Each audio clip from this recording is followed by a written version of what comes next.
নমস্কার, আশা করি আপনারা সবাই ভালো আছেন। আমিও ভালোই আছি। আজকে আমার পডকাস্টের বিষয় হলো হাওড়া ব্রিজ। হাওড়া ব্রিজ কলকাতার একটা আইকনিক ল্যান্ডমার্ক।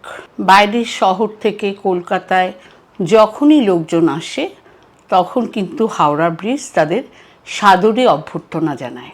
এই ব্রিজটি যখন তৈরি হয়েছিল তখন এই ব্রিজটি ছিল বিশ্বের বৃহত্তম ব্রিজের মধ্যে তৃতীয়। বর্তমানে এর স্থান হচ্ছে ষষ্ঠ। হাওড়া ব্রিজ সম্বন্ধে একটা অদ্ভুত জিনিস হলো এই ব্রিজের কিন্তু কোনো আনুষ্ঠানিক উদ্বোধন হয়নি। আরেকটি জিনিস হলো হাওড়া ব্রিজ তৈরি করতে কিন্তু কোনো নাটবল্টুর দরকার হয়নি। তাহলে সঙ্গে সঙ্গে প্রশ্ন ওঠে কিভাবে দাঁড়িয়ে আছে এই বিশাল বড় স্ট্রাকচার। আজকে আমার পডকাস্টে এই সমস্ত প্রশ্নের উত্তর পাওয়া যাবে।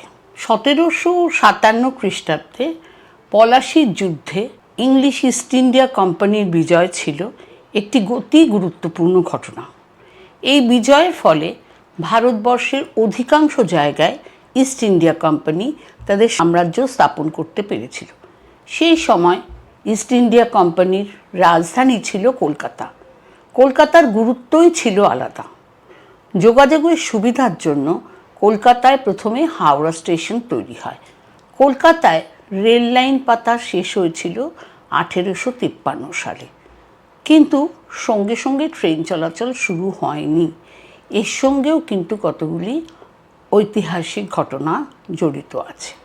আসলে রেলের কামরা এবং ইঞ্জিন আসছিল লন্ডন থেকে দুটি জাহাজে করে।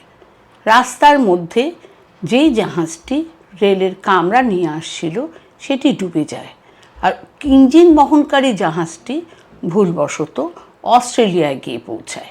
কাজেই কলকাতায় ট্রেন লাইন পাতা হওয়ার বেশ কিছুদিন পর ট্রেন চলাচল শুরু হয়। দেরি হলেও প্রথম 4 মাসে কলকাতার ট্রেনে যাত্রী হয়েছিল প্রায় 1 লাখ, অর্থাৎ 1 লাখ মানুষ হাওড়া স্টেশনে এসে তাদের যাত্রা সম্পূর্ণ করেছিলেন। রেল চলাচল শুরু হওয়ার আগে বাইরের কোনো শহরে যেতে হলে লোকে কিন্তু জাহাজেই যেত। হাওড়া স্টেশন থেকে যখন ট্রেন চলাচল শুরু হয় তখন জাহাজের পরিবর্তে লোকে ট্রেনে করেই অন্যান্য জায়গায় যেত। এই সময় হুগলি নদীর 2 তীরে অবস্থিত হাওড়া এবং কলকাতাকে বলা হতো 2 যমজ শহর।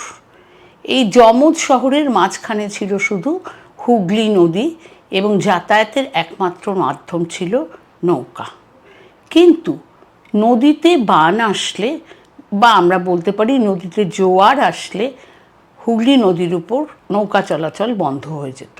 হাওড়া ছিল কিন্তু ব্রিটিশ ইস্ট ইন্ডিয়া কোম্পানির কাঁচামালের আড়ত।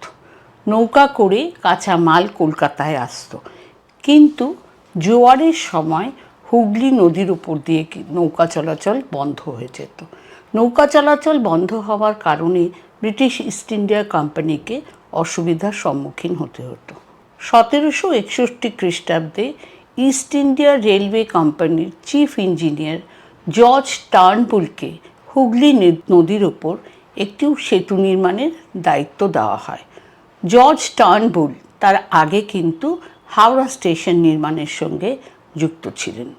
তিনি হুগলি নদীর ওপর একটি স্থায়ী সেতু নির্মাণের নির্দেশ দেন, কিন্তু তখনকার মতো হুগলি নদীর উপর স্থায়ী সেতু নির্মাণের সিদ্ধান্ত স্থগিত হয়ে যায়।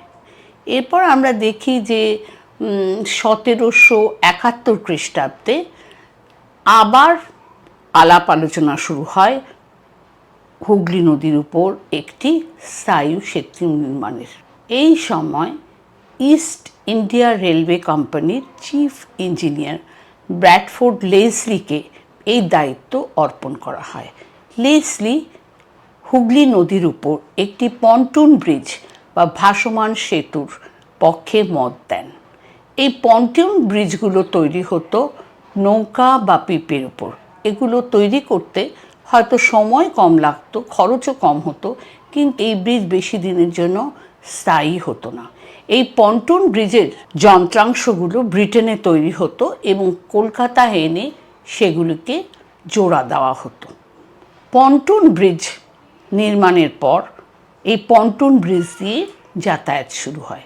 এই পন্টুন ব্রিজের একটি বিশেষ বৈশিষ্ট্য ছিল যে পন্টুন ব্রিজটি মাঝখান থেকে খুলে যেত এবং কোনো স্টিমার এবং জাহাজ চলাচলের জন্য পন্টুন ব্রিজকে ওপরে তুলে নেওয়া হতো। এখন প্রশ্ন আসতে পারে, পন্টুন ব্রিজ যদি থাকেই তবে ঝুলন্ত সেতুর কথা কেন চিন্তা করা হয়েছিল? আসলে দিনে দিনে পন্টুন ব্রিজের উপর চাপ বাড়ছিল, মানে যানবাহনের চাপ বাড়ছিল। আর যখন স্টিমার বা জাহাজ পারাপারের জন্য পন্টুন ব্রিজটা খুলে যেত, তখন কিন্তু পন্টুন ব্রিজের দুধারে গরুর গাড়ির লাইন পড়ে যেত। কাজেই আবার চিন্তাভাবনা শুরু হলো কিভাবে হুগলি নদীর ওপর একটা স্থায়ী সেতু নির্মাণ করা যায়। 1911 সালে স্থায়ী সেতু সম্পর্কে একটি সিদ্ধান্তে আসার জন্য একটা কমিটি তৈরি হয় এবং এই কমিটি আলাপ আলোচনার পর স্থায়ী সেতুর সপক্ষেই মত প্রকাশ করে। কিন্তু এই প্রস্তাব বাস্তবায়িত হয়নি, কারণ সেই সময় ইস্ট ইন্ডিয়া কোম্পানির রাজধানী কলকাতা থেকে দিল্লিতে স্থানান্তরিত হয় এবং প্রথম বিশ্বযুদ্ধ শুরু হয়ে যায়। পরবর্তী সময়ে আমরা দেখি যে আবার স্থায়ী সেতু নির্মাণের জন্য হুগলি নদীর উপর আলাপ আলোচনা শুরু হয়। সেই সময় কলকাতার একজন বিখ্যাত শিল্পপতি ছিলেন রাজেন্দ্রনাথ মুখার্জি। তার কোম্পানির নাম ছিল Mukherjee and Martin company limited. তিনি ভিক্টোরিয়া মেমোরিয়াল এবং কলকাতার আরও কতগুলি বিখ্যাত স্থাপত্যের সঙ্গে জড়িয়েছিলেন। British East India company Rajendranath মুখার্জিকে নেতৃত্বে রেখে একটি কমিটি গঠন করেন এই সম্পর্কিত ব্যাপারে একটি সিদ্ধান্তে আসার জন্য। রাজেন্দ্রনাথ মুখার্জির কমিটি স্থায়ী সেতুর সপক্ষে মত প্রকাশ করে এবং 1926 খ্রিস্টাব্দে east India company Howrah bridge নির্মাণের জন্য দরপত্র আহ্বান করে বা টেন্ডার আহ্বান করে। জার্মানির একটি কোম্পানি সবচেয়ে কম দাম দেওয়ায় প্রথমে ইস্ট ইন্ডিয়া কোম্পানি জার্মান কোম্পানিটির সাথে চুক্তি স্বাক্ষর করে, কিন্তু কিছুদিনের মধ্যেই প্রথম বিশ্বযুদ্ধকে কেন্দ্র করে ব্রিটেন এবং জার্মানির মধ্যে সম্পর্কের অবনতি ঘটে এবং তখন জার্মানির সাথে ব্রিটিশ ইস্ট ইন্ডিয়া কোম্পানির চুক্তি ভঙ্গ হয়ে যায়। এরপরে আমরা দেখি যে Jessop construction, Martin burn and Jessop construction, এই কোম্পানিটিকে হাওড়া ব্রিজ গঠনের দায়িত্ব দেওয়া হয়। এই সময় Brathwaite burn and Jessop construction কোম্পানির সঙ্গে ইস্ট ইন্ডিয়া কোম্পানির হাওড়া ব্রিজ নির্মাণের চুক্তি স্বাক্ষরিত হয়। এতক্ষণ পর্যন্ত আমরা যে আলোচনা করলাম হাওড়া ব্রিজ সম্পর্কিত ব্যাপারে, তাতে একটা সিদ্ধান্ত অবশ্যই নেওয়া যায় যে পরিকল্পনার পর্যায় থেকে কিন্তু স্থায়ী হাওড়া ব্রিজ, এই যে হুগলি নদীর উপর একটা স্থায়ী ব্রিজ বানানো হবে, সেটা কিন্তু নানাভাবে বাধাপ্রাপ্ত হচ্ছে। প্রথমে আমরা দেখলাম যে কলকাতা থেকে দিল্লিতে রাজধানী স্থানান্তরিত হলো, তারপর হচ্ছে প্রথম বিশ্বযুদ্ধ। কাজেই আমরা বলবো যে পরিকল্পনার পর্যায় থেকে হাওড়া ব্রিজ যে ধরনের বাধা বিপত্তির সম্মুখীন হচ্ছিল, সেগুলোকে সব কাটিয়ে 1936 খ্রিস্টাব্দে রেন্ডেল পামার অ্যান্ড ট্রটন কোম্পানির চিফ ড্রাফটসম্যান মিস্টার ওয়ালটনের নকশা অনুযায়ী হাওড়া ব্রিজ তৈরির কাজ শুরু হলো। সেটা ছিল 1936 সাল। আর এই হাওড়া ব্রিজ তৈরির কাজ যে শুরু হলো, তার পর্যবেক্ষণ বা দেখাশোনার ভার দেওয়া হলো ক্লিভল্যান্ড ব্রিজ অ্যান্ড ইঞ্জিনিয়ারিং কোম্পানিকে, আর এদের সহযোগী ছিল Brathwaite burn and Jessop construction company. Howrah bridge দৈর্ঘ্যে ছিল 705 মিটার এবং 280 মিটার উঁচু দুটো স্তম্ভের উপর কিন্তু এই ব্রিজটি ঝুলেছিল। তার মাঝখানে কিন্তু কোনো স্তম্ভ বা সেতু কিছুই ছিল না। আর দুটি স্তম্ভের মাঝখানে যে গ্যাপ ছিল, যা ব্যবধান ছিল, সেটা কিন্তু ছিল 1500 ফিট। হাওড়া হাওড়া ব্রিজ ছিল একটি suspension type cantilever bridge. Howrah ব্রিজে কোনো নাট বল্টু ব্যবহার করা হয়নি, রিবেটিং পদ্ধতিতে স্টিলগুলোকে জোড়া লাগানো হয়েছিল। প্রথমে কি করা হয়েছিল? প্রথমে দুটো লোহার বাক্স তৈরি করা হয়েছিল নিচে, একটা হাওড়ার দিকে একটা কলকাতার দিকে, যাকে আমরা বলি ক্যাসিয়ন। সেই ক্যাসিয়নের ওপর বালি, সিমেন্ট, কংক্রিট এসব দিয়ে কিন্তু স্তম্ভ দুটোকে তৈরি করা হয়েছিল। ক্যাসিয়নগুলোকে মাটির নিচে পোতা হয়েছিল। কলকাতার দিকে যেই স্তম্ভটা ছিল সেই স্তম্ভটার ক্যাসিয়নটাকে 31.8 মিটার গভীরে পোতা হয়েছিল, আর হাওড়ার দিকে স্তম্ভটাকে পোতা হয়েছিল 26.53 মিটার গভীরে।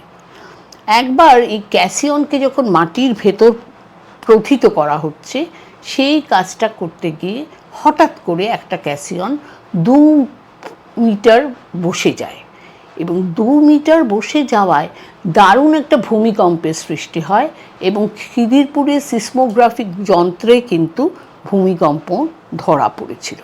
এই ক্যাসিয়ন দুটো তৈরি করতে সময় লেগেছিল 2 বছর। ক্যাসিয়নগুলো তৈরি হওয়ার পর তারপর কিন্তু ধীরে ধীরে স্তম্ভ তৈরির কাজ শুরু হয়েছিল। এবং এই যে হাওড়া ব্রিজের সম্পূর্ণ কাজ করতে কিন্তু 26,000 টন স্টিলের দরকার ছিল। সেই সময় প্রথম বিশ্বযুদ্ধে ব্রিটেন ব্যস্ত থাকায় ব্রিটেনের পক্ষে সম্পূর্ণ স্টিল সরবরাহ করা সম্ভব হয়নি। এই প্রয়োজনীয় 26,000 টন স্টিলের মধ্যে 23,000 টনই কিন্তু দিয়েছিল tata steel and iron company, এবং জামশেদপুরে এই স্টিলের মান পরীক্ষা করার জন্য কিন্তু একটা গবেষণাগারও তৈরি করা হয়েছিল। এবং হাওড়া ব্রিজের কাজ শেষ হয়েছিল 1942 খ্রিস্টাব্দে, এবং হাওড়া ব্রিজ তৈরি করতে 2,500 কোটি টাকা লেগেছিল। এখন হাওড়া ব্রিজ যে তৈরি হলো তার কিন্তু কোনো উদ্বোধন হলো না, এমনকি পোর্ট ট্রাস্টের লগবুকেও উল্লেখ করা হলো না হাওড়া ব্রিজের কথা।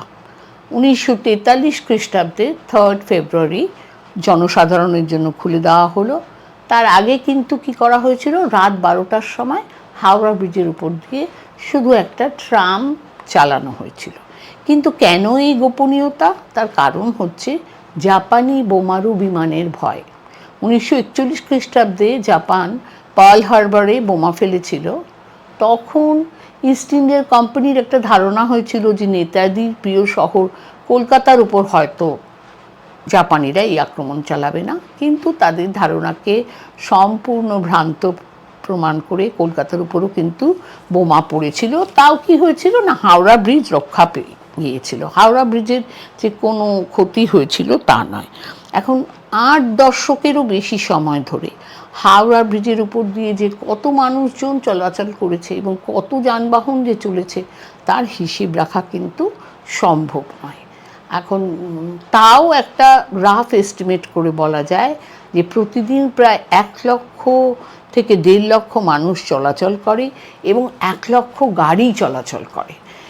আমরা এবার আমার আলোচনার প্রায় শেষ পর্যায়ে চলে এলাম। শেষ পর্যায়ে আমরা এটুকুই বলবো, 8 দশকেরও বেশি সময় ধরে হাওড়া ব্রিজ কিন্তু প্রাকৃতিক অপ্রাকৃতিক সমস্ত বাধা বিপত্তিকে কাটিয়ে নিজের কাজ করে চলেছে এবং আমাদের জন্য কাজ করে চলেছে। এখন হাওড়া ব্রিজের বহন ক্ষমতা ছিল 60,000 টন, কিন্তু এখন প্রতিদিন প্রায় 1 লক্ষ টন ওজন কিন্তু হাওড়া ব্রিজ বহন করে চলেছে।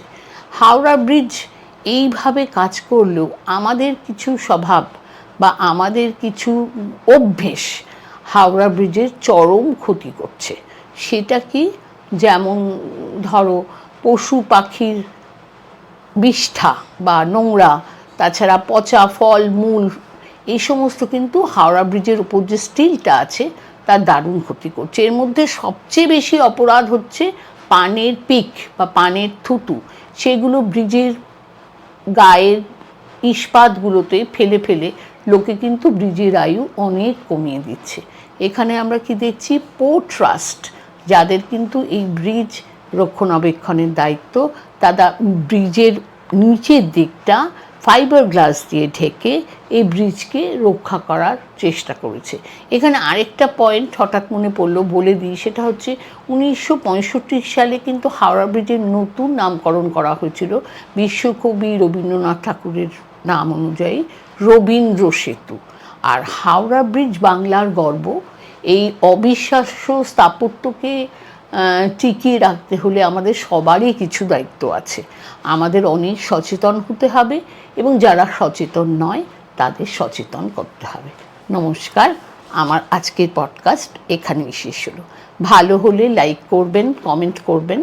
আপনাদের কমেন্ট পড়তে সত্যি আমার খুব ভালো লাগে। Thank you.